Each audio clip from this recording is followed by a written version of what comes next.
In March of 1952, when demolition crews began tearing down the abandoned east wing of St. Mercy General Hospital in Millbrook, Pennsylvania, they discovered something that would haunt investigators for decades to come. Hidden behind a false wall in what had once been the chief medical officer's private study, workers found 3 leather-bound ledgers containing meticulous records of patient experiments conducted between 1933 and 1939. The pages, yellowed with age but perfectly preserved, documented the systematic torture and murder of 179 patients under the guise of medical treatment. What the Pennsylvania State Medical Board tried to bury for 13 years can no longer remain hidden, and the full scope of the Thornfield family's medical dynasty of death demands to be told. Before we descend into this chilling tale of medical horror, this story isn't for everyone. Only those brave enough to confront the darkest chapters of American medical history should continue. If you're ready to join our community of truth seekers who refuse to let these victims be forgotten, hit that subscribe button and let us know in the comments what state you're listening from. Together, we'll ensure these stories never disappear again. The Thornfield name had been synonymous with medical excellence in Millbrook since 1891, when Dr. Cornelius Thornfield first established his practice in the growing industrial town nestled between the Allegheny foothills. By 1920, his son Edmund had transformed the family's modest clinic into the region's most respected medical facility, St. Mercy General Hospital. The imposing brick structure, with its gleaming white columns and meticulously maintained grounds, served as a beacon of hope for the working-class families who labored in the nearby steel mills and coal mines. Dr. Edmund Thornfield cut an impressive figure in his starched white coat, his silver hair perfectly groomed and his manner exuding the kind of quiet authority that inspired immediate trust. At 45, he had already established himself as one of Pennsylvania's most innovative physicians, regularly presenting his research at medical conferences in Philadelphia and Pittsburgh. His wife, Margaret, served as the hospital's head nurse, her crisp efficiency and warm bedside manner making her beloved among both patients and staff. Together, they embodied everything the community wanted to believe about their medical protectors. The Thornfield legacy seemed destined to continue through their son James, who had recently completed his medical training at Johns Hopkins University and returned home to join the family practice in 1932. James brought with him the latest advances in surgical techniques and pharmaceutical treatments, along with his new bride, Dr. Eleanor Sinclair Thornfield, a specialist in anesthetics who had trained at one of the few medical schools that accepted women at the time. The young couple's arrival marked what the Millbrook Gazette proclaimed as the beginning of a new era in regional medical care. But behind the gleaming facade of St. Mercy General, something far more sinister was taking root. The first warning signs appeared in late 1932, when several families began questioning the unusually high mortality rate among patients admitted for routine procedures. Mrs. Catherine O'Brien, whose husband Patrick had died during what should have been a simple appendectomy, approached the local sheriff with concerns about the circumstances of his death. Patrick, a robust 40-year-old steelworker with no prior health problems, had entered the hospital on a Tuesday morning and was dead by Thursday evening. The official cause of death was listed as complications from anesthesia, but Catherine insisted that her husband had been terrified of Dr. Eleanor's cold demeanor and had begged her not to leave him alone with the young woman. Sheriff William McKenna, a practical man who had known the Thornfield family for over 2 decades, initially dismissed Catherine's concerns as the grief-stricken ramblings of a widow looking for someone to blame. The Thornfields had delivered his own children and had saved his wife's life during a difficult pneumonia about just 3 years earlier. The idea that these pillars of the community could be involved in anything sinister seemed absurd. But when 3 more families approached him with similar concerns over the following months, McKenna began to pay closer attention to the patterns emerging at St. Mercy General. The victims shared certain characteristics that would become horrifyingly clear only years later. They were predominantly members of marginalized communities, recent immigrants who spoke little English, elderly patients with no immediate family, and individuals suffering from mental health conditions that made their accounts easy to dismiss. These vulnerable souls had placed their trust in the Thornfield family's medical expertise, never imagining that their desperation would make them perfect targets for something far worse than the ailments that brought them through the hospital's doors. Dr. Edmund's research interests had taken a decidedly darker turn following his attendance at a medical conference in Berlin in 1931, where he had been exposed to theories about racial superiority and medical experimentation that were gaining popularity among certain segments of the German medical establishment. Upon his return to Millbrook, he began implementing what he called advanced treatment protocols, carefully selecting patients who would not be missed if the treatments proved fatal. His son James and daughter-in-law Eleanor proved to be eager participants in these innovations, their youth and ambition making them susceptible to Edmund's persuasive arguments about the greater good that could come from pushing the boundaries of medical science. The hospital's patient records from this period, those that survived the family's later attempts at destruction, reveal a chilling pattern of systematic selection and methodical documentation.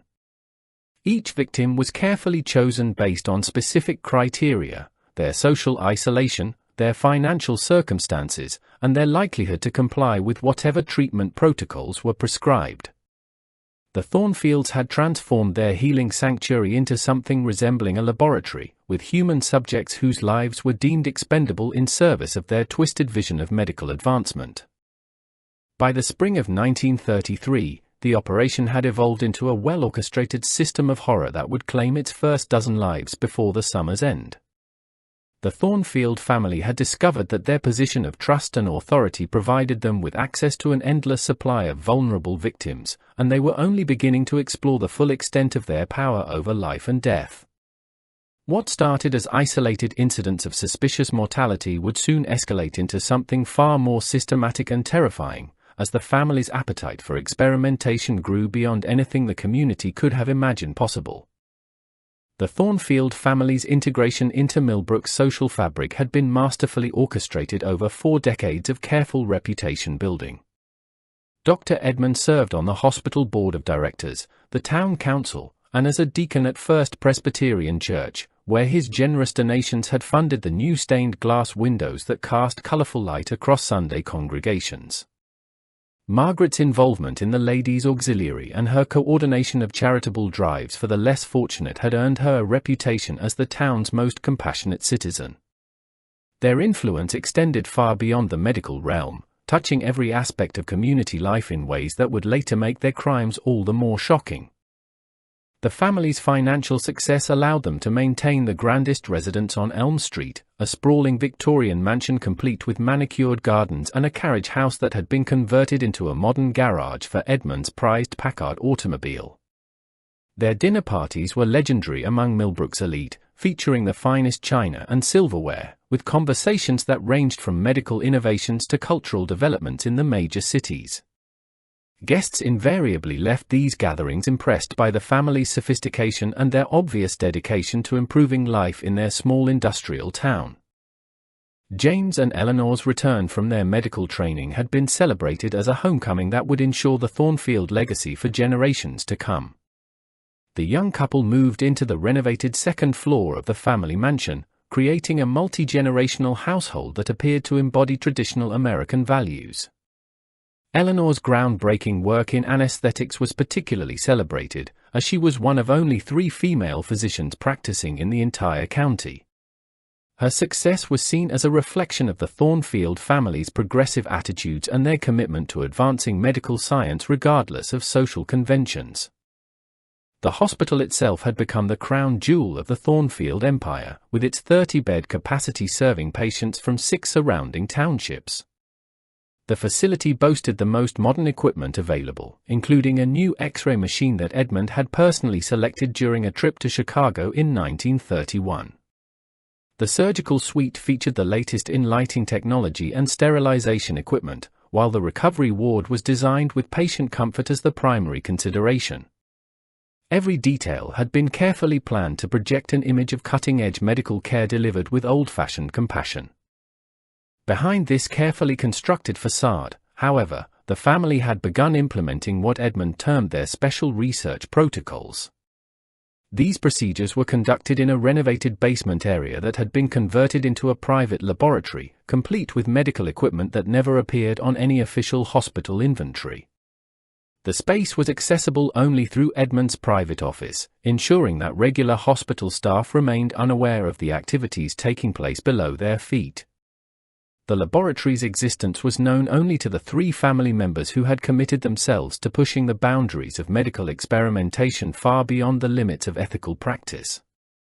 The selection process for their research subjects had become increasingly sophisticated by early 1933. Edmund maintained detailed files on every patient who entered St. Mercy General, carefully noting their family connections, financial circumstances, and social standing within the community. Those deemed suitable for their special protocols were marked with a discrete symbol in their medical records, a system that allowed the family to coordinate their activities without arousing suspicion among the nursing staff. The chosen patients were told they were receiving advanced treatments that were not yet widely available, making them feel privileged rather than endangered. Margaret's role in the operation proved crucial, as her authority as head nurse allowed her to control patient schedules and limit access to certain areas of the hospital. She personally oversaw the administration of sedatives that would prepare subjects for transfer to the basement laboratory, always ensuring that the timing coincided with shift changes or meal breaks that would minimize the number of witnesses. Her reputation for exceptional patient care provided perfect cover for the extra attention she paid to their specially selected subjects, as staff members assumed her involvement indicated the highest level of medical concern. The family's systematic approach extended to every aspect of their operation, from the careful documentation of their procedures to the disposal of evidence that might raise questions. They had established relationships with several funeral homes in neighboring counties, ensuring that bodies could be processed without local scrutiny.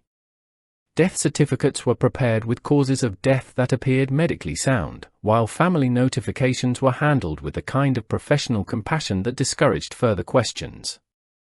The Thornfields had transformed murder into a medical procedure, complete with all the bureaucratic safeguards that made detection nearly impossible. The first confirmed victim of the Thornfield family's experimental protocols was Maria Kowalski, a 28-year-old Polish immigrant who arrived at St. Mercy General in April 1933 complaining of severe abdominal pain. Maria spoke limited English and had no family in the area, having recently moved to Millbrook to work in the textile mill that had begun hiring immigrant women for their nimble fingers and willingness to accept lower wages.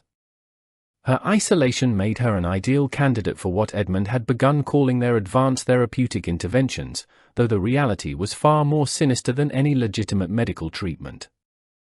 Maria's medical file, discovered decades later among the hidden documents, contained detailed notes about her psychological profile and social circumstances. The Thornfields had spent considerable time evaluating her suitability for their purposes, noting that she had no regular correspondence with family members back in Poland and that her boarding house roommates barely knew her name. The assessment concluded that her disappearance would likely go unnoticed for weeks, if not months, providing ample time for any complications to be managed without external scrutiny. The procedures conducted on Maria in the basement laboratory represented a horrifying departure from legitimate medical practice. Eleanor's expertise in anesthetics allowed the family to keep subjects conscious but paralyzed during their experiments, enabling them to observe reactions and document responses to various stimuli. The detailed records they maintained described Maria's terror as she realized what was happening to her, though her paralyzed state prevented any meaningful resistance. Over the course of 3 days, they subjected her to increasingly invasive procedures that had no therapeutic purpose beyond satisfying their twisted curiosity about human pain tolerance and physiological limits. Edmund's fascination with the intersection of psychology and physical suffering led him to develop what he termed stress response protocols, designed to measure how extreme fear and pain affected various bodily functions. These experiments required the subject to remain conscious throughout procedures that would normally be performed under full anesthesia, creating a laboratory environment where human beings were reduced to test subjects for theories that had no basis in legitimate medical research. The family's medical training provided them with the technical knowledge to keep their victims alive for extended periods while inflicting maximum suffering. James contributed his surgical expertise to the operation, developing techniques for accessing internal organs without causing immediate death. His procedures were designed to maximize the duration of experimentation rather than preserve life, representing a complete perversion of his medical oath to do no harm. The young doctor's enthusiasm for pushing boundaries had been carefully cultivated by his father, who presented their activities as groundbreaking research that would ultimately benefit mankind. This rationalization allowed James to participate in atrocities that would have horrified him under normal circumstances. The disposal of Maria's body marked the beginning of the family's systematic approach to evidence elimination. They had arranged for her remains to be transported to a crematorium in Pittsburgh, where the operator had been paid to ask no questions about the condition of the corpse. The death certificate listed complications from emergency surgery as the cause of death, while the hospital records indicated that Maria had requested her body be cremated according to her religious beliefs. The entire process had been orchestrated to eliminate any physical evidence while creating a paper trail that would satisfy casual scrutiny. The success of their first experiment gave the Thornfield family confidence to expand their operations. By summer of 1933, they had identified 17 additional candidates for their research protocols, each selected according to the same criteria that had made Maria such an ideal subject. The family had developed a sophisticated system for evaluating potential victims, using their positions at the hospital to access detailed information about every patient's social connections and family circumstances. Those who appeared most vulnerable were flagged for special attention that would ultimately prove fatal. The psychological transformation of the family members during this period was as disturbing as their criminal activities. Edmund had become increasingly obsessed with documenting every aspect of their experiments, filling notebook after notebook with observations about human suffering that read like the work of a demented scientist rather than a healing physician. Margaret displayed a cold efficiency in managing the logistics of their operation, treating the selection and preparation of victims as routine administrative tasks. James and Eleanor had embraced their roles as active participants in torture, their medical training perverted into instruments of systematic cruelty that would have been unimaginable just months earlier. The hospital staff remained completely unaware of the horrors being perpetrated in their midst, their trust in the Thornfield family preventing them from questioning irregularities that might have exposed the operation. The family's reputation for medical excellence provided perfect camouflage for activities that violated every principle of human decency, while their carefully maintained facade of community service deflected any suspicion that might have arisen from the increasing mortality rate among certain categories of patients. The Thornfields had successfully weaponized their positions of trust, transforming their healing institution into a laboratory for exploring the depths of human suffering. By autumn of 1933, the Thornfield family's experimental protocols had evolved into a sophisticated system of victim categorization that would have impressed the most meticulous researchers, had their work served any legitimate scientific purpose. Edmund had developed what he called the classification matrix, a detailed scoring system that evaluated potential subjects based on 15 different criteria ranging from social isolation to physical resilience. Each patient admitted to St. Mercy General was secretly assessed using this matrix, with those scoring above a certain threshold being marked for inclusion in their special research program. The family had learned valuable lessons from their early experiments, particularly regarding the importance of timing and preparation. Eleanor's expertise in anesthetics had proven crucial in developing new chemical combinations that could maintain consciousness while preventing resistance, allowing for extended observation periods that their initial crude methods had made impossible. Her laboratory notebook contained detailed formulas for compounds that had no legitimate medical application, representing months of trial and error conducted on unwilling human subjects who served as test cases for her increasingly sophisticated pharmaceutical knowledge. James had established specialized surgical techniques designed specifically for their experimental purposes, developing approaches that maximized access to vital organs while prolonging the subject's survival. His procedures bore no resemblance to legitimate medical interventions, instead focusing on creating conditions that would allow for extended periods of observation and documentation. The young surgeon's skill had been perverted into something that resembled the work of a sadistic torturer more than a healing physician, though he continued to rationalize his actions as contributions to medical advancement. The victim selection process had become increasingly refined as the family gained experience with different types of subjects. They had discovered that recent immigrants provided ideal candidates due to their language barriers and lack of local connections, while elderly patients with limited family contacts offered opportunities for extended experimentation without immediate detection. Mental health patients proved particularly valuable, as their existing conditions made it easy to dismiss any reports of unusual treatment as symptoms of their underlying disorders. Margaret's role in the operation had expanded to include extensive background research on potential subjects, using her position as head nurse to access personal information that would never have been available to the family through normal channels. She maintained detailed files on every patient's family situation, employment status, and social connections, creating profiles that allowed for precise risk assessment regarding each individual's disappearance. Her maternal appearance and compassionate reputation provided perfect cover for the intensive questioning of patients that gathered the intelligence necessary for their selection process. The basement laboratory had undergone significant expansion during this period, with Edmund investing substantial funds in specialized equipment that transformed the space into something resembling a modern research facility. The addition of improved lighting, ventilation systems, and storage areas allowed for more complex procedures while maintaining the secrecy essential to their operation. The laboratory's sophisticated appearance helped reinforce the family's self-deception that they were conducting legitimate research rather than systematic torture and murder. The family had also developed improved methods for disposing of evidence and managing the aftermath of their experiments. They established relationships with corrupt officials in 3 different counties, ensuring that death certificates and burial permits could be processed without careful scrutiny. The creation of false medical records had become a routine practice, with each family member contributing their expertise to developing documentation that would satisfy casual investigation while concealing the true nature of their victims' deaths. Edmund's psychological state during this period revealed a complete transformation from respected physician to calculating predator. His personal journal, discovered years later, contained detailed observations about the effectiveness of different torture techniques and speculation about the potential applications of their research findings.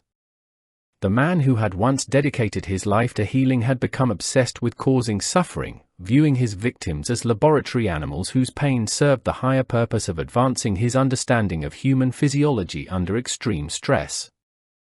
The family's growing confidence led them to take increasingly bold risks, including the selection of victims who had slightly more social connections than their earlier subjects. They had convinced themselves that their methods were foolproof and that their positions in the community provided absolute protection against detection. This overconfidence would eventually prove to be their greatest weakness, as they began targeting individuals whose disappearances would not go entirely unnoticed by the broader community. The systematic nature of their operation had created a horrifying efficiency that allowed them to process multiple victims simultaneously while maintaining their public facades as dedicated medical professionals. The Thornfield family had transformed murder into a routine practice, complete with standardized procedures and quality control measures that ensured consistent results. Their basement laboratory had become a factory for human suffering, operating with the same methodical precision that characterized the legitimate medical procedures performed in the floors above.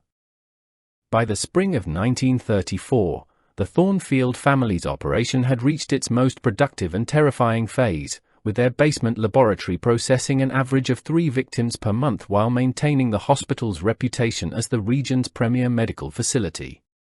Edmund's confidence in their methods had grown to the point where he began recruiting additional participants from among the hospital's staff, carefully selecting individuals whose personal circumstances made them susceptible to corruption or coercion. The expansion of their network marked a dangerous escalation that would ultimately contribute to their downfall, though in the short term it allowed them to dramatically increase the scope of their activities. Dr. Harold Brennan, a recently hired physician struggling with gambling debts and a failing marriage, became the first external recruit to their experimental program. Edmund had discovered Harold's financial difficulties through careful observation and had gradually introduced him to increasingly questionable medical practices before revealing the full extent of their research activities. Harold's desperation made him willing to participate in procedures that violated every ethical standard he had learned in medical school, though Edmund framed their work as groundbreaking research that would eventually revolutionize medical understanding of human physiology. Nurse Patricia Coleman represented another successful recruitment, her addition to their network proving particularly valuable due to her access to patient records and her ability to influence duty assignments among the nursing staff. Patricia's involvement had been secured through a combination of blackmail and financial incentives, as Edmund had discovered her theft of medications from the hospital pharmacy and offered her a choice between prosecution and cooperation. Her intimate knowledge of hospital procedures allowed the family to operate with even greater efficiency while minimizing the risk of detection by other staff members. The recruitment of orderly Thomas Mitchell completed their core support network, providing them with someone capable of managing the physical aspects of their operation without arousing suspicion. Thomas's role involved the transportation of subjects to and from the basement laboratory, as well as the disposal of evidence that might compromise their activities.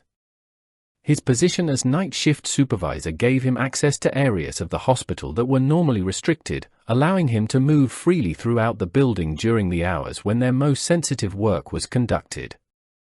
If this story is giving you chills, you're not alone in recognizing the horror of what trusted medical professionals can become when they abandon their oath to do no harm.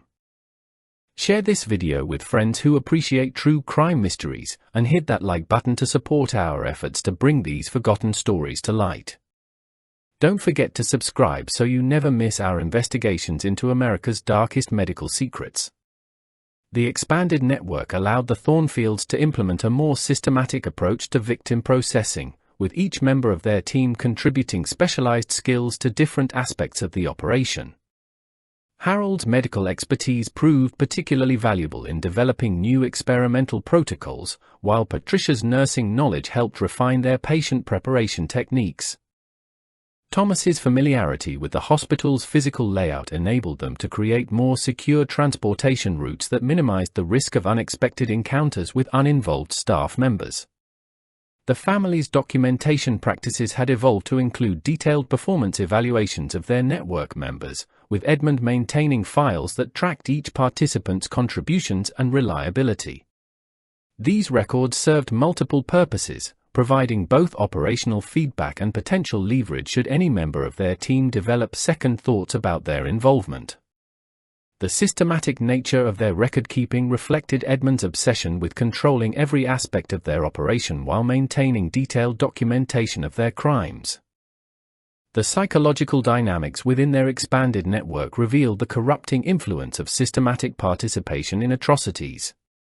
Harold had initially required substantial alcohol consumption to participate in their experiments, but gradually developed a clinical detachment that allowed him to view their victims as research subjects rather than human beings. Patricia's nursing background had supposedly prepared her to deal with suffering, but her involvement in deliberately inflicting pain represented a complete perversion of her professional training and personal values. The peak efficiency period of their operation coincided with increasing boldness in victim selection, as the family began targeting individuals with slightly higher profiles within the community. Their success had bred overconfidence that would prove dangerous, leading them to take risks that their earlier caution would have prevented. The systematic nature of their crimes had created a momentum that seemed unstoppable, with each successful experiment reinforcing their belief that they were untouchable. The basement laboratory had been equipped with additional features designed to accommodate their expanded operations, including improved soundproofing and ventilation systems that allowed for more intensive procedures without risk of detection. The space now resembled a professional medical facility, complete with specialized equipment that Edmund had acquired through his connections in the legitimate medical supply industry. The laboratory's sophisticated appearance helped maintain the illusion that their work served legitimate scientific purposes, even as the procedures conducted there became increasingly horrific. The network's success in maintaining secrecy while dramatically expanding their victim count represented the pinnacle of their criminal enterprise, though it also created vulnerabilities that would eventually lead to their exposure. The Thornfield family's transformation of their medical practice into a systematic murder operation had reached its most efficient and terrifying form, with their expanded network providing the resources necessary to process victims with industrial efficiency while maintaining their public reputations as dedicated healers. The first serious threat to the Thornfield operation emerged in August 1934 when nurse Rebecca Walsh began asking uncomfortable questions about the unusual mortality pattern she had observed during her 6 months at St. Mercy General. Rebecca, a recent graduate from the Pittsburgh School of Nursing, possessed the kind of sharp analytical mind that made her an excellent caregiver but also a potential danger to those who preferred their activities to remain unexamined. Her inquiries about specific patient deaths and her persistent requests to review medical records triggered immediate alarm within the Thornfield network. Rebecca had noticed that certain categories of patients seemed to experience complications at rates far exceeding normal statistical expectations, particularly immigrants and elderly individuals without local family connections. Her nursing training had taught her to recognize patterns in patient outcomes, and the data she was observing at St. Mercy General suggested either massive incompetence or deliberate malfeasance. When she approached Margaret about her concerns, requesting access to historical mortality records for comparison purposes, she unknowingly signed her own death warrant. Margaret immediately informed Edmund about Rebecca's inquiries, triggering an emergency meeting of their core network to address what they unanimously agreed represented an existential threat to their operation. The family had always known that their activities would eventually attract scrutiny, but Rebecca's systematic approach and professional credentials made her particularly dangerous. Unlike the grieving family members who had previously raised concerns, Rebecca possessed the medical knowledge necessary to identify specific irregularities that could not be easily explained away. The elimination of Rebecca Walsh required careful planning to avoid arousing suspicion among the hospital staff, who had grown fond of the dedicated young nurse during her brief tenure. Edmund devised a plan that would make her death appear to result from a tragic accident while simultaneously serving as a warning to other staff members about the dangers of excessive curiosity. The method they chose reflected both their medical expertise and their complete abandonment of any moral constraints that might have once guided their professional behavior. Rebecca was lured to the basement laboratory under the pretense of reviewing patient files that Margaret claimed were stored in the hospital's archives. Once isolated from potential witnesses, she was overpowered by Thomas Mitchell and subjected to the same experimental protocols that had been used on dozens of their previous victims. The irony of her situation was not lost on the Thornfield family, who saw her fate as a fitting consequence for those who failed to respect the natural order of medical hierarchy that placed them beyond question or accountability. The disposal of Rebecca's body required more elaborate planning than their usual victims, as her disappearance would be immediately noticed by multiple staff members and her family in Pittsburgh. Edmund arranged for her death to appear as the result of a car accident on a remote mountain road, with Thomas Mitchell driving her vehicle off a cliff after ensuring that the impact would obscure any evidence of her actual cause of death. The staged accident scene was discovered 3 days later, providing a plausible explanation for her demise while eliminating a dangerous threat to their operation. The success of Rebecca's elimination emboldened the family to implement more aggressive security measures designed to prevent future threats from emerging within their own organization. Edmund instituted a system of mutual surveillance among staff members, encouraging them to report any unusual behavior or suspicious questions that might indicate developing problems. The hospital's atmosphere gradually shifted from collegial cooperation to paranoid watchfulness, as employees learned that excessive curiosity about patient outcomes could have serious consequences. Margaret used her authority as head nurse to restructure duty assignments in ways that prevented any individual staff member from developing comprehensive knowledge about patient mortality patterns. The new scheduling system ensured that nurses rotated through different departments frequently enough to prevent them from establishing clear pictures of overall hospital operations. This systematic fragmentation of information made it virtually impossible for anyone outside their core network to identify the statistical anomalies that had alerted Rebecca to their activities. The family also implemented enhanced screening procedures for new hires, conducting extensive background investigations that went far beyond normal employment practices. They sought employees who were either vulnerable to corruption or sufficiently desperate that they would be unlikely to risk their positions by asking uncomfortable questions. The hospital's staff gradually evolved to include a higher percentage of individuals with personal problems that made them dependent on the Thornfield's continued favor for their economic survival. The psychological impact of Rebecca's murder on their network members varied significantly, revealing important differences in their capacity for violence and deception. Harold Brennan required substantial reassurance that such extreme measures would not become routine, while Patricia Coleman seemed energized by the demonstration of their power to eliminate threats. Thomas Mitchell's role in the actual killing appeared to satisfy some deep-seated violent impulses that his position as an orderly had previously kept suppressed. The security measures implemented following Rebecca's elimination marked a significant escalation in the Thornfield family's criminal enterprise, transforming their medical practice into something resembling a criminal organization with multiple layers of protection against detection. Their willingness to murder a colleague demonstrated that no moral boundaries remained to constrain their behavior, while their sophisticated approach to covering up the crime revealed the extent to which their medical training had been perverted into instruments of systematic deception and violence. The first external threat to the Thornfield operation materialized in October 1934 when Dr. Michael Hartley, the newly appointed county medical examiner, began reviewing death certificates from all medical facilities within his jurisdiction as part of a routine statistical analysis. Hartley, a meticulous professional who had earned his position through decades of forensic experience in Philadelphia, possessed the analytical skills and independence necessary to identify patterns that others had missed or chosen to ignore. His investigation would ultimately expose irregularities that the Thornfield family had assumed would remain buried forever beneath their carefully constructed facade of medical respectability.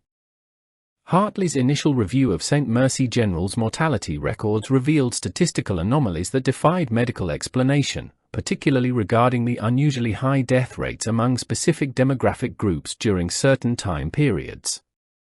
The data showed mortality spikes that coincided with the Thornfield family's experimental phases, though Hartley had no way of knowing about the basement laboratory that explained these grim statistics. His professional instincts told him that something was fundamentally wrong at the hospital, even though he could not yet articulate the specific nature of his concerns. The medical examiner's inquiries triggered immediate alarm within the Thornfield network, as Margaret received formal requests for detailed patient records that would potentially expose their victim selection patterns. Edmund realized that Hartley's investigation represented a far more serious threat than the isolated complaints they had previously handled, since the medical examiner possessed both the authority and expertise necessary to uncover their crimes. The family's response would require careful coordination to avoid arousing additional suspicion while neutralizing this dangerous new threat to their operation. Edmund's initial strategy involved attempting to cultivate a professional relationship with Hartley, inviting him to tour St. Mercy General and observe their supposedly advanced medical procedures firsthand. The hospital visit was carefully orchestrated to present an image of cutting-edge medical care delivered by dedicated professionals, with the basement laboratory remaining completely hidden from view. Edmund's charm and apparent expertise initially impressed Hartley, though the medical examiner's trained skepticism prevented him from accepting superficial explanations for the statistical anomalies he had identified. The investigation gained momentum when Hartley discovered discrepancies in the documentation surrounding several recent deaths, including inconsistencies between hospital records and the death certificates filed with his office. These irregularities suggested either systematic incompetence or deliberate falsification, both of which warranted immediate investigation by medical licensing authorities. Hartley's growing suspicions led him to request additional documentation and to schedule unannounced visits to the hospital that would be difficult for the Thornfield family to manage or control. What do you think about this chilling investigation? The courage of medical examiners like Dr. Hartley reminds us why independent oversight is so crucial in protecting vulnerable patients. Share your thoughts in the comments below about how such horrors could have been prevented. Hit that like button to support our content, and don't forget to subscribe to never miss stories like this that expose the dark side of medical history. The pressure of external scrutiny began to create tensions within the Thornfield network, as some members questioned whether their activities were worth the increasing risk of exposure. Harold Brennan expressed particular concern about Hartley's investigation, suggesting that they should suspend their experimental protocols until the medical examiner's attention moved elsewhere.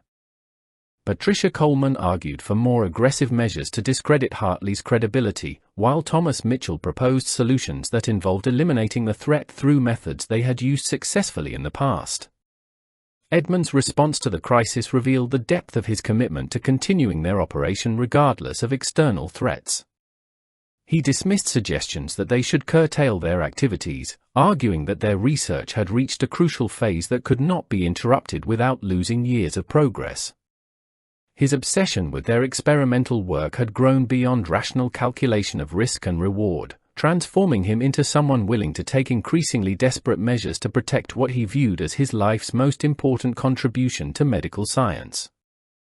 The family implemented new security protocols designed to minimize their exposure to Hartley's investigation while maintaining their experimental schedule. They began conducting procedures only during specific windows when hospital staffing was minimal, and they enhanced their evidence disposal methods to eliminate any traces that might be discovered during unannounced inspections. The basement laboratory was equipped with emergency procedures for rapidly concealing their activities should unexpected visitors arrive at the hospital.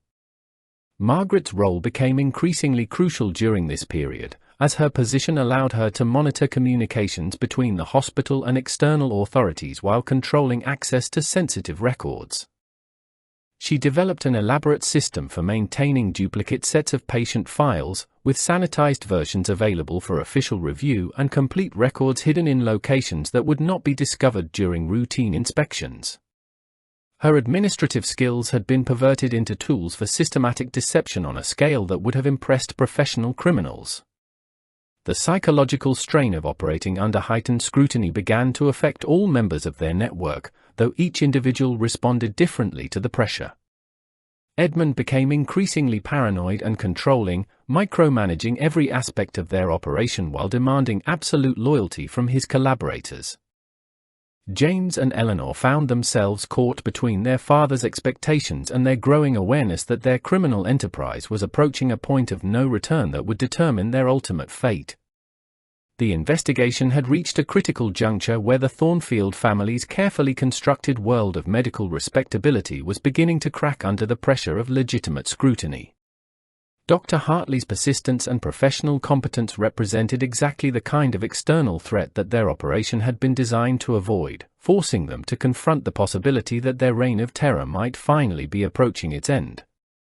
The breakthrough in Dr. Hartley's investigation came from an unexpected source when Anna Kowalczyk, Maria Kowalski's younger sister, arrived in Millbrook in November 1934 searching for information about her siblings' disappearance. Anna had traveled from Chicago after months of unanswered letters, carrying with her the last correspondence Maria had sent describing her illness and planned visit to the local hospital. Her determination to discover the truth about Maria's fate would provide Dr. Hartley with the crucial evidence needed to transform his statistical suspicions into a criminal investigation that could no longer be dismissed or deflected. Anna's arrival at St. Mercy General created immediate panic within the Thornfield network, as none of them had anticipated that Maria's family would eventually come looking for her. Their victim selection process had been predicated on the assumption that isolated individuals would not be missed, but Anna's persistent inquiries revealed a fatal flaw in their screening procedures. The young woman's fluent English and obvious intelligence made her a far more formidable opponent than the grieving relatives they had previously encountered, while her detailed knowledge of Maria's circumstances enabled her to identify inconsistencies in the official account of her sister's death.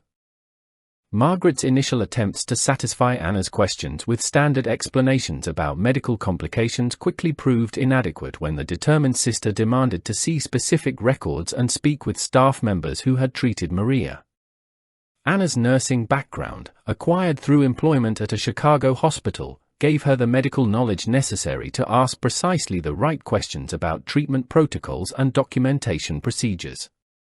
Her professional competence made it impossible for the Thornfield family to dismiss her concerns as the uninformed grief of an emotional relative. The crisis deepened when Anna contacted Dr. Hartley directly, requesting that he review the circumstances surrounding Maria's death as part of his ongoing investigation into mortality patterns at St. Mercy General. The convergence of external scrutiny and internal exposure created a perfect storm that threatened to destroy the carefully constructed barriers protecting the Thornfield operation. Anna's detailed account of Maria's health prior to hospitalization contradicted key elements of the official medical record, providing Hartley with concrete evidence of falsified documentation. Dr. Hartley's investigation took on new urgency as he realized that Anna's allegations, combined with his statistical analysis, suggested systematic criminal activity rather than isolated incidents of medical malpractice. He began coordinating with state medical authorities and law enforcement officials, sharing his findings with investigators who possessed the resources necessary to conduct a comprehensive examination of St. Mercy General's operations. The involvement of external agencies marked the beginning of the end for the Thornfield family's reign of terror.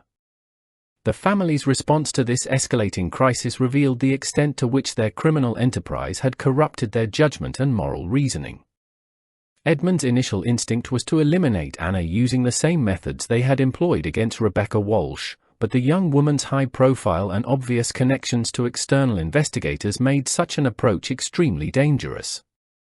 Instead, they attempted to discredit her allegations by suggesting that grief had distorted her memories and that her lack of familiarity with American medical practices had led to misunderstandings about normal procedures.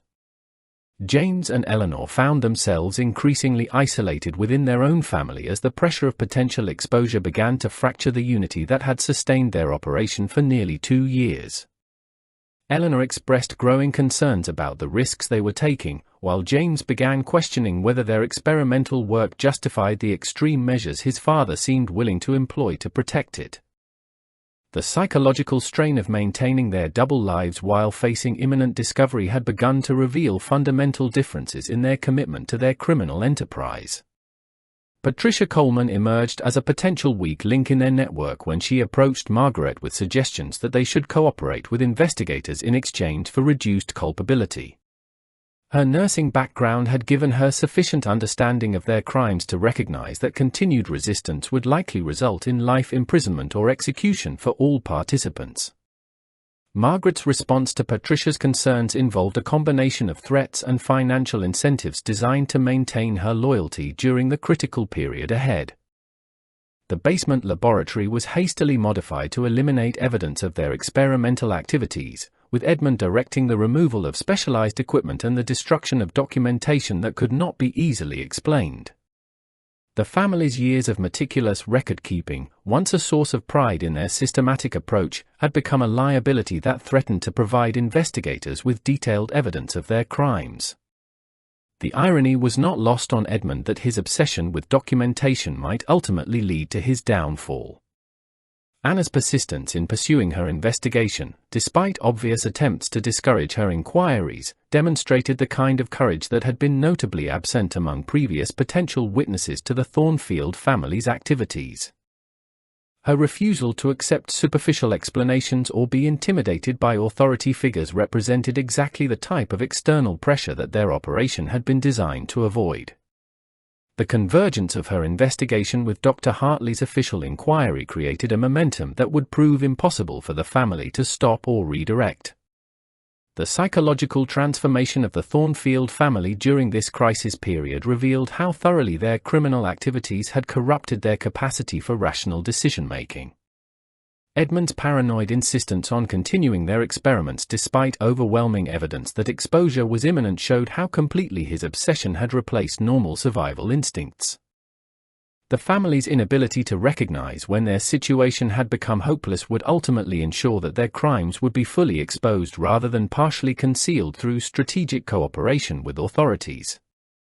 The confrontation that would ultimately destroy the Thornfield family began on a cold December morning in 1934 when Dr. Hartley arrived at St. Mercy General accompanied by 2 state investigators and a warrant authorizing the comprehensive examination of all patient records dating back to 1933.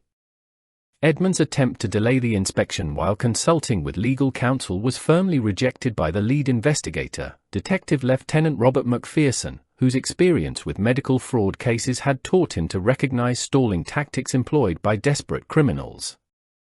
The search would proceed immediately and continue until every document in the hospital had been thoroughly reviewed.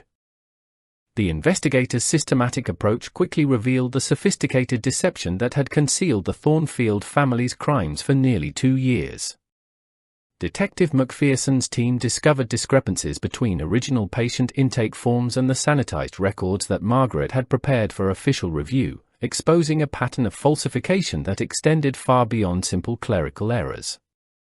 The existence of duplicate record systems suggested deliberate criminal intent rather than administrative incompetence, providing investigators with their first concrete evidence of systematic fraud. Edmund's desperate attempt to explain the irregularities as resulting from a recent transition to new record-keeping procedures was immediately contradicted by hospital staff members who had no knowledge of any such changes. His elaborate explanations became increasingly implausible as investigators uncovered additional evidence of document alteration and selective information destruction. The doctor's obvious nervousness and contradictory statements raised immediate suspicions about his involvement in whatever criminal activity had generated the statistical anomalies that had triggered the investigation. The discovery of the basement laboratory marked the turning point that transformed a medical fraud investigation into a murder inquiry that would shock the entire region. Detective McPherson's team had been conducting a routine search of hospital storage areas when they noticed that the basement's architectural layout did not match the building's official blueprints. Their investigation of this discrepancy led to the discovery of a concealed entrance behind Edmund's office that provided access to a fully equipped medical facility that appeared on no official hospital documentation. The basement laboratory contained evidence that left no doubt about the nature of the activities that had been conducted there, including specialized restraint devices, experimental surgical equipment, and chemical compounds that had no legitimate medical applications. The discovery of bloodstains and human tissue samples in areas that had been hastily cleaned but not thoroughly sanitized provided forensic evidence that would prove crucial in subsequent prosecutions. Most damning of all were the detailed experimental notes that Edmund had been unable to destroy before the investigators arrived. James and Eleanor's attempt to flee the hospital during the search was thwarted by Detective McPherson's decision to secure all exits before beginning the investigation. Their obvious panic and desperate behavior provided additional evidence of criminal involvement, while their possession of substantial amounts of cash and hastily packed personal belongings suggested premeditation for escape. The young couple's medical training made their participation in the basement experiments particularly heinous, as they possessed the knowledge necessary to understand the suffering they were inflicting on their victims. Margaret's breakdown under questioning revealed the extent of her involvement in victim selection and evidence disposal, as her detailed knowledge of hospital operations had made her an essential participant in maintaining the secrecy necessary for their crimes. Her attempt to minimize her culpability by portraying herself as a reluctant participant coerced by her husband was contradicted by evidence showing her active role in recruiting victims and managing the logistical aspects of their operation. The head nurse's corruption represented a complete betrayal of the trust placed in her by vulnerable patients who had depended on her professional care. The arrest of Harold Brennan, Patricia Coleman, and Thomas Mitchell completed the dismantling of the criminal network that had enabled the Thornfield family's reign of terror. Each member of their organization attempted to negotiate reduced sentences by providing information about the other's involvement, creating a cascade of revelations that exposed the full scope of their criminal enterprise. The detailed testimony from multiple participants would eventually provide investigators with a comprehensive understanding of how respected medical professionals had transformed their healing institution into a facility for systematic torture and murder. Anna Kowalczyk's identification of her sister's personal effects among items discovered in the basement laboratory provided the definitive proof that Maria had been murdered rather than dying from natural causes as claimed in official records. The discovery of Maria's jewelry and clothing in a storage area used for experimental supplies confirmed Anna's worst fears while providing investigators with physical evidence linking specific victims to the Thornfield family's crimes. Her courage in pursuing the investigation despite obvious attempts at intimidation had been instrumental in exposing the full extent of their activities.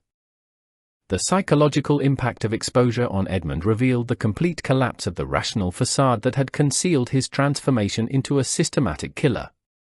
His attempts to justify their experimental work as contributions to medical science became increasingly incoherent as investigators confronted him with evidence of the torture and murder he had orchestrated.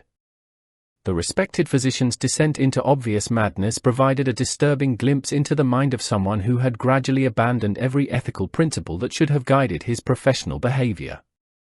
The discovery of additional evidence in the Thornfield family mansion, including financial records showing payments to corrupt officials and detailed plans for expanding their operation to other medical facilities, revealed that their crimes represented only the beginning of what could have become a much larger criminal enterprise. The family's ambitions had extended far beyond their current activities, suggesting that their exposure had prevented additional atrocities that would have claimed hundreds more victims throughout the region. The comprehensive evidence gathering that followed the initial arrests revealed the staggering scope of the Thornfield family's criminal enterprise, with investigators uncovering documentation of 179 confirmed victims spanning nearly 6 years of systematic murder disguised as medical treatment. Detective McPherson's team worked around the clock to catalog the massive amount of physical evidence discovered in the basement laboratory, including detailed experimental notes that read like the journals of demented scientists rather than healing physicians. The meticulous records that Edmund had maintained would ultimately provide prosecutors with an unprecedented window into the minds of medical professionals who had completely abandoned their oath to do no harm. The financial investigation conducted by state auditors revealed a complex web of corruption that extended far beyond the hospital's walls, involving funeral directors, cemetery operators, and government officials who had been paid to facilitate the disposal of evidence and the falsification of official records. The discovery of bank accounts containing substantial sums derived from the sale of victims' personal property and fraudulent insurance claims demonstrated that profit had been a significant motivator alongside Edmund's obsession with human experimentation. The systematic nature of their financial crimes provided additional charges that would ensure lengthy prison sentences even if some aspects of the murder charges proved difficult to prosecute. James Thornfield's attempted escape from custody during his transfer to the county jail provided dramatic evidence of his desperation to avoid facing justice for his crimes. The young physician had somehow obtained a concealed weapon and managed to overpower one guard before being subdued by reinforcements who had been alerted by the commotion.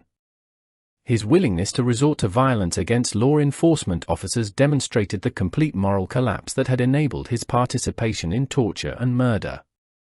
The escape attempt resulted in additional charges while eliminating any possibility of negotiating a reduced sentence through cooperation with authorities. Eleanor's breakdown during interrogation revealed crucial details about the selection criteria used to identify potential victims, including the systematic targeting of immigrant communities and the exploitation of language barriers that prevented effective communication with potential witnesses. Her detailed confession provided investigators with insights into the psychological manipulation techniques the family had used to gain their victims' trust before subjecting them to horrific experimental procedures. The anesthesiologist's professional knowledge had been perverted into tools for prolonging suffering rather than providing relief from pain. The discovery of Edmund's private journals in a hidden safe at the family mansion provided disturbing insights into the gradual transformation of a respected physician into a calculating predator who viewed human beings as laboratory animals. His detailed descriptions of experimental procedures and observations about victim responses revealed a complete abandonment of empathy and medical ethics that would have been unimaginable to colleagues who had known him during his early career. The journals documented his growing obsession with pushing the boundaries of human endurance and his increasing frustration with ethical constraints that limited his research opportunities. Margaret's attempt to negotiate immunity in exchange for testimony against other family members was rejected by prosecutors who viewed her role in victim selection and evidence disposal as equally culpable to the actual experimental procedures. Her detailed knowledge of hospital operations had made her an indispensable participant in maintaining the secrecy necessary for their crimes, while her trusted position as head nurse had provided perfect cover for identifying vulnerable patients. The betrayal of professional trust represented by her actions was considered particularly heinous by medical licensing authorities, who moved quickly to revoke her credentials. The courage of individuals like Anna Kowalczyk and Dr. Hartley reminds us how important it is for ordinary citizens to speak up when they witness injustice. Their persistence in seeking truth despite official resistance saved countless future victims. What lessons do you think we can learn from this horrific chapter in medical history? Share your thoughts in the comments and hit that subscribe button to join our community dedicated to exposing forgotten crimes that must never be repeated.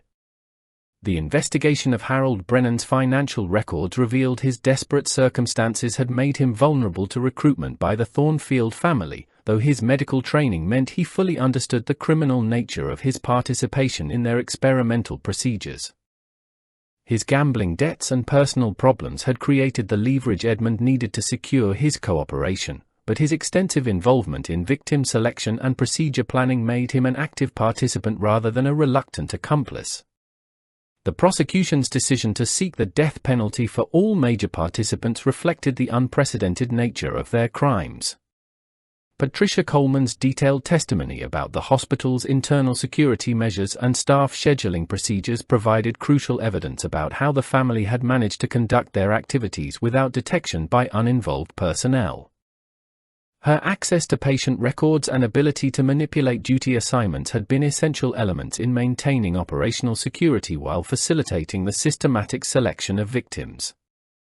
Her cooperation with investigators was motivated primarily by self-preservation rather than genuine remorse for her participation in atrocities. Thomas Mitchell's role in the physical aspects of victim transportation and evidence disposal had left extensive forensic evidence that corroborated testimony from other participants about the systematic nature of their operation.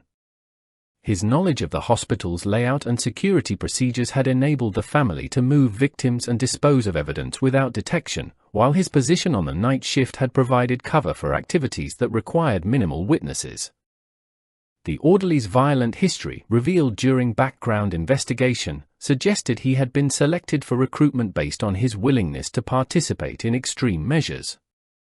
The final phase of evidence compilation revealed that the Thornfield family's crimes represented only a fraction of what their expanded operation might have accomplished if their exposure had been delayed. Plans discovered among Edmund's papers indicated intentions to recruit additional medical professionals and establish similar facilities in neighboring counties, suggesting that their ultimate goal involved transforming medical murder into a systematic enterprise operating across multiple jurisdictions. The scope of their ambitions provided chilling insights into how completely they had abandoned any connection to legitimate medical practice. The trial of the Thornfield family began in June 1935 amid unprecedented media attention that transformed the quiet town of Millbrook into the epicenter of national outrage over the systematic betrayal of medical trust. Prosecutor Daniel Morrison faced the challenge of presenting evidence so horrific that many observers initially refused to believe that respected medical professionals could have committed such atrocities. The detailed testimony from surviving victims and network participants would ultimately provide a comprehensive picture of how healing institutions could be perverted into instruments of systematic torture when ethical oversight failed to prevent the corruption of those entrusted with protecting vulnerable lives. The prosecution's opening statement outlined the systematic nature of the crimes, emphasizing that the defendants had transformed St. Mercy General Hospital into what Morrison termed a factory for human suffering that operated with industrial efficiency while maintaining a facade of medical respectability. The evidence presented during the first week of testimony included the detailed experimental notes discovered in Edmund's private laboratory, financial records showing profits derived from victim exploitation, and physical evidence that corroborated accounts of torture and murder disguised as medical treatment. The systematic documentation of their crimes, once a source of pride for Edmund, became the foundation for prosecutorial arguments that would ultimately secure convictions for all participants. Edmund's defense attorney attempted to portray his client as a dedicated researcher whose work had been misunderstood by investigators lacking the medical knowledge necessary to appreciate the potential benefits of his experimental procedures. This strategy proved disastrous when cross-examination revealed the complete absence of any legitimate scientific methodology in Edmund's work, while expert witnesses testified that his procedures had no possible therapeutic value beyond satisfying sadistic impulses. The defense's attempts to justify torture as research only reinforced public perception that Edmund represented everything wrong with unchecked medical authority.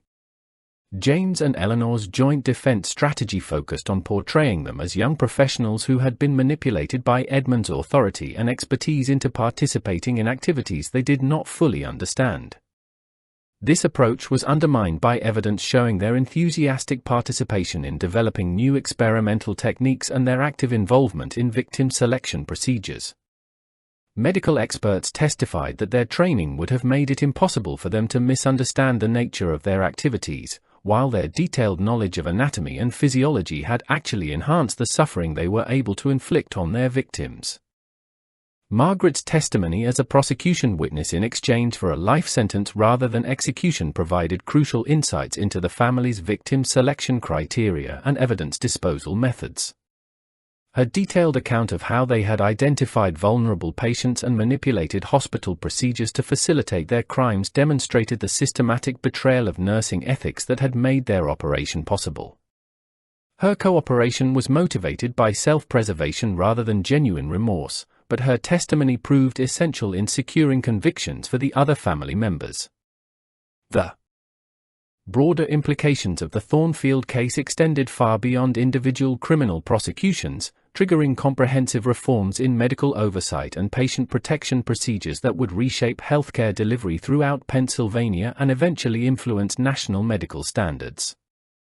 The Pennsylvania State Medical Board implemented new licensing requirements that included psychological evaluations and ongoing monitoring of physician behavior, while hospitals were required to establish independent oversight committees responsible for investigating unusual mortality patterns. These reforms represented the first systematic attempt to prevent the kind of institutional failures that had enabled the Thornfield family's crimes.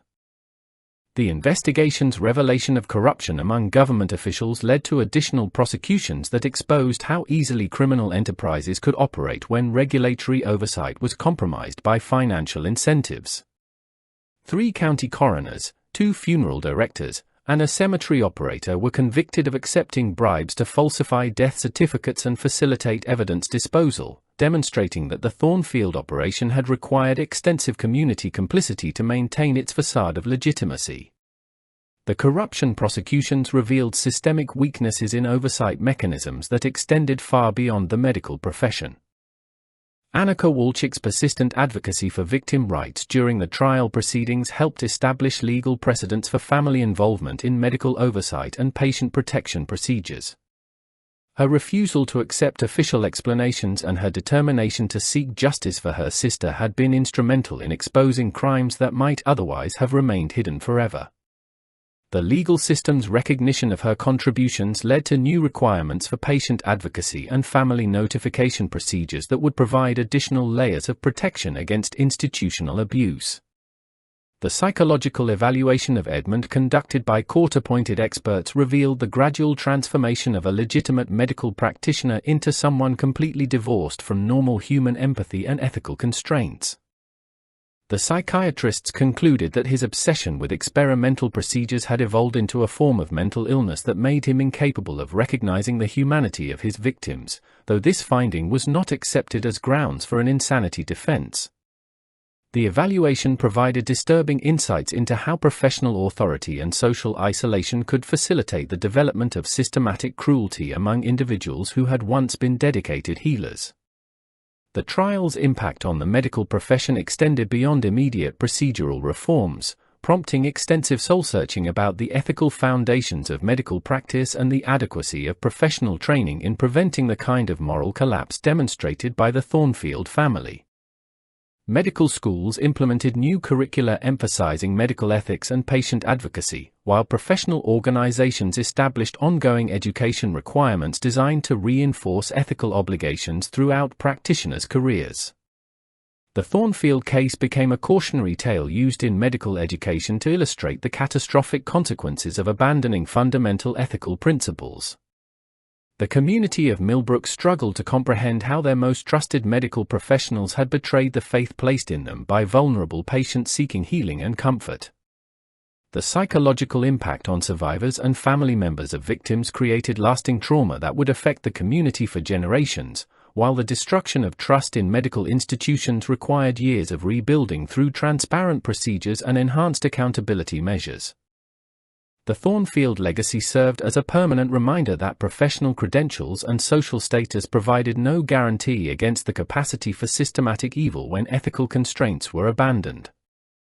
The verdicts delivered in September 1935 brought a measure of justice to the 179 victims of the Thornfield family's systematic reign of terror, though no legal outcome could fully address the magnitude of suffering they had inflicted on vulnerable patients who had trusted them with their lives.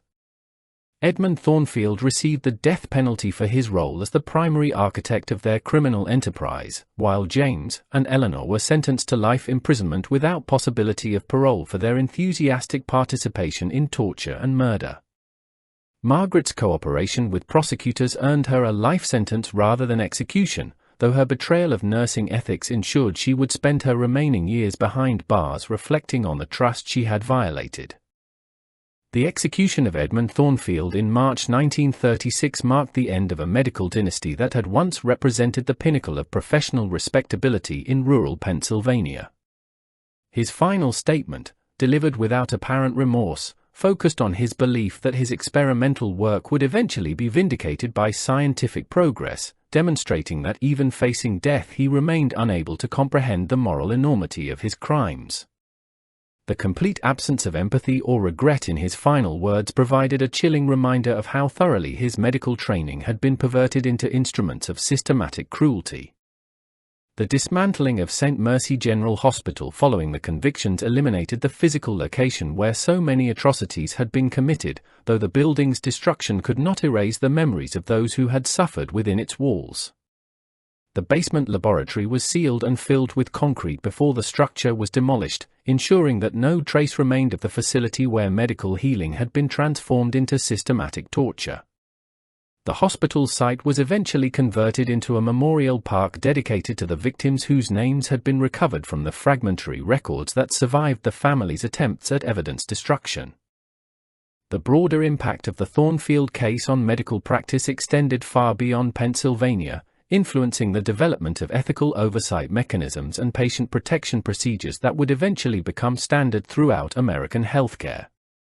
The establishment of hospital ethics committees, mandatory reporting requirements for unusual mortality patterns, and enhanced background screening for medical professionals represented direct responses to the institutional failures that had enabled the Thornfield family's crimes. These reforms, while unable to prevent all future abuses, created multiple layers of protection that made systematic victimization far more difficult to achieve and maintain. Anna Kowalczyk's transformation from grieving sister to patient advocacy pioneer demonstrated how individual courage could catalyze systemic changes that protected countless future victims from institutional abuse. Her establishment of the Maria Kowalski Foundation for Patient Rights created the first organization specifically dedicated to investigating suspicious medical deaths and supporting families seeking accountability from healthcare institutions. The Foundation's work over subsequent decades helped expose numerous cases of medical abuse while providing resources for families navigating the complex legal and bureaucratic challenges involved in pursuing justice against powerful medical establishments. The psychological aftermath of the Thornfield revelations created lasting trauma within the Millbrook community, where residents struggled to reconcile their memories of respected physicians with the horrific reality of their crimes. Many families questioned whether their own relatives might have been victims of the Thornfield operation, leading to the exhumation and examination of dozens of bodies buried during the active period of their criminal enterprise. The discovery of additional victims through these investigations brought the final confirmed death toll to 187 individuals, though investigators believed the actual number was likely higher due to incomplete records and successful evidence destruction. The professional consequences for the medical establishment extended beyond immediate procedural changes, prompting fundamental reconsideration of the ethical foundations that should guide healthcare delivery. Medical schools implemented comprehensive ethics curricula that used the Thornfield case as a primary example of how professional authority could be corrupted when adequate oversight mechanisms were absent. The case became required study material for medical students, ensuring that future generations of physicians would understand the catastrophic consequences of abandoning their oath to do no harm. The financial reparations paid to victim families from the liquidation of Thornfield assets provided some measure of compensation for their losses, though no amount of money could adequately address the suffering their loved ones had endured. The legal precedents established through these settlements created frameworks for holding medical institutions accountable for systematic abuse while recognizing the unique vulnerabilities of patients who depend on healthcare providers for their survival. These precedents would prove crucial in subsequent cases involving medical malpractice and institutional abuse. The legacy of the Thornfield family's crimes serves as a permanent reminder that professional credentials and social respectability provide no protection against the human capacity for systematic evil when ethical constraints are abandoned. Their transformation from healing physicians into calculating predators demonstrates how gradually individuals can abandon moral principles when they operate in environments that lack adequate oversight and accountability mechanisms. The case continues to influence medical education and healthcare policy nearly a century after their crimes were exposed. What do you think we can learn from this dark chapter in medical history? How can we ensure that such horrors never happen again in our modern healthcare system? Share your thoughts in the comments below about the importance of medical oversight and patient advocacy. If you found this investigation compelling, subscribe to our channel and hit that notification bell so you never miss our deep dives into America's most disturbing true crime cases. Together, we can honor the memory of victims like Maria Kowalski by remaining vigilant against the abuse of power that made their suffering possible. The enduring impact of the Thornfield case reminds us that the price of protecting vulnerable populations requires constant vigilance against those who would exploit positions of trust for personal gain or twisted satisfaction. The 179 confirmed victims of their systematic crimes deserve to be remembered not just as statistics in a criminal case, but as individuals whose lives were cut short by the betrayal of those sworn to protect and heal them. Their legacy lives on in the reforms and protections that emerged from the exposure of these horrific crimes, ensuring that their suffering was not entirely in vain.